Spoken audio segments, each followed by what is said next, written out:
So over the last month, I read 3 books, and here they are. They're not particularly thick. I probably could have read them quicker.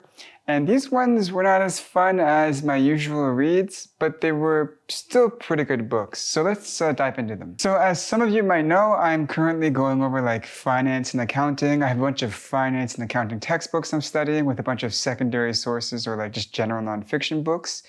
And this was basically an essential book for me. It's Guide to Financial Markets, Why They Exist and How They Work.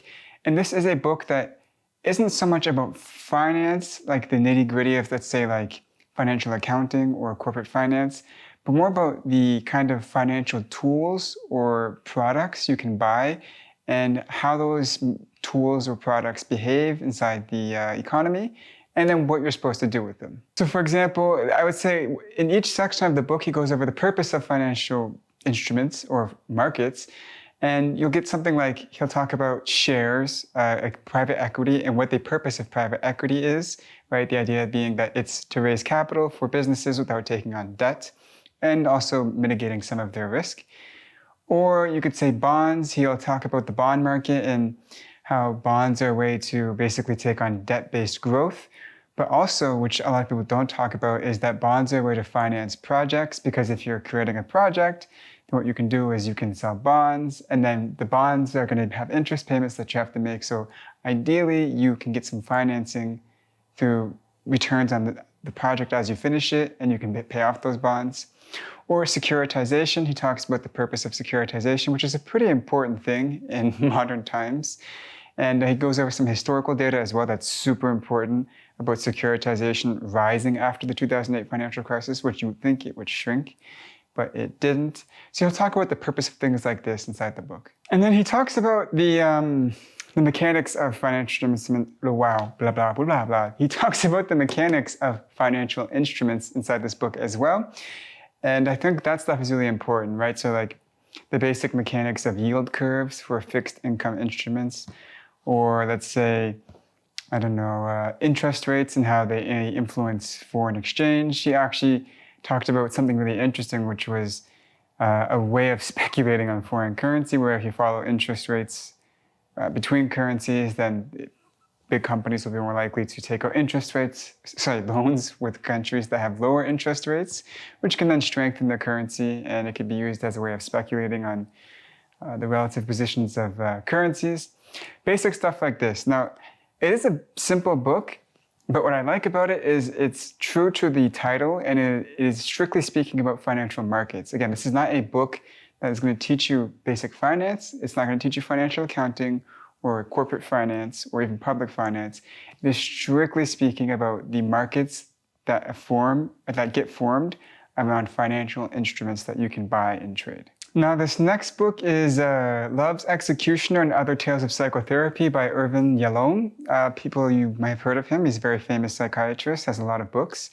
Probably his most famous book is Existential Psychotherapy. But this book is basically him talking to patients or reflecting on his interviews with the patients that he's had over the years and diagnosing their different problems and the kind of journeys and solutions that they've had towards those problems, which is great because you don't really get that kind of perspective in ordinary life. People don't tell you their experience with like psychotherapy and how they overcame this like 3-year-long problem or 2-year-long problem or so on and so forth. And so I really like books like this in general.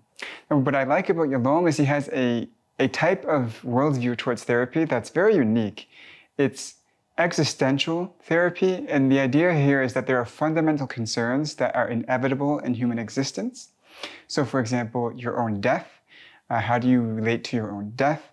Meaninglessness. How do you cope with the fact that there's no inherent meaning in the world?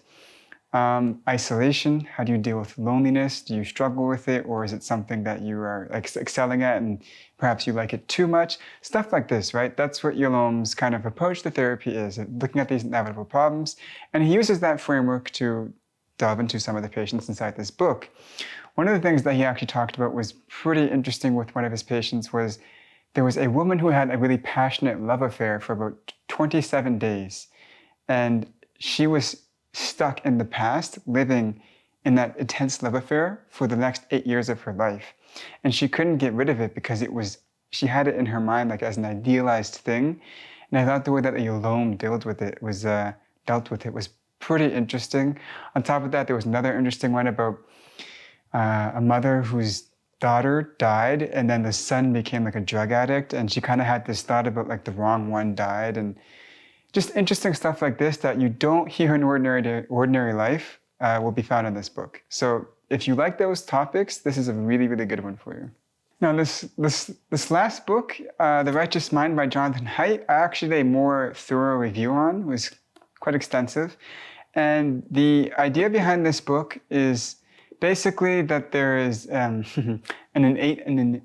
innateness to morality that can also be conditioned by the environment, and he applies it to political topics, right? So he begins the book where he talks about like the different theories of morality, but he calls it like the origins of morality.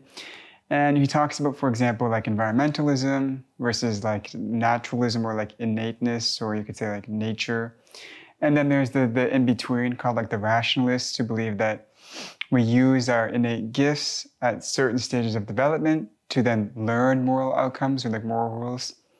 He talks about that. Then he moves on to what he calls like the moral foundation theory, which is his own theory about morality. He argues that like we all have these like 5 or 6 categories that are dichotomies, or you could say maybe spectrums, I don't know. And all of the societies on Earth revolve around these kind of moral foundations. So for example, harm/fairness is a particularly Western moral foundation. Loyalty/betrayal is a particularly like Eastern one, or authority/degradation, right? That could be, you could say that's a particularly religious one or a conservative one.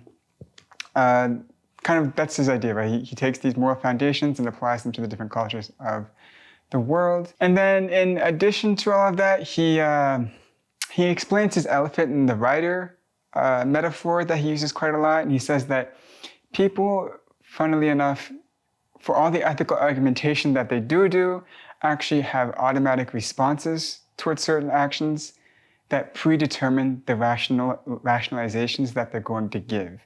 So basically he's saying that people rationalize conclusions that they've already arrived at. So if, let's say, I don't know, if somebody were to come in and step on my book, I would feel really upset about that. And then I would think of reasons after the fact to justify my feeling. He calls it the elephant and the rider. And he thinks that pretty much all moral reasoning is this kind of rationalization, and that we have these differing levels of foundations, this moral foundation theory, that are kind of innate and already predetermine our judgments, and then we just rationalize it after the fact. It was a good book. It was a fun book. I would recommend reading it, but I definitely don't think it's like the definitive answer to this topic. It is kind of weak in that sense. So those are the last 3 books that I have read. I kind of started reading about 7 or 8 books this month, and so I'm kind of slow on reading. But with that being said, let me know which books you guys want me to read. Some of the books that I read this month were books that you recommended, like The Righteous Mind. And then someone else recommended me a book that I recently bought, and I'm going to read that as well. I like reading books you guys have to offer. You seem to be picking good books. But with that being said, bye-bye.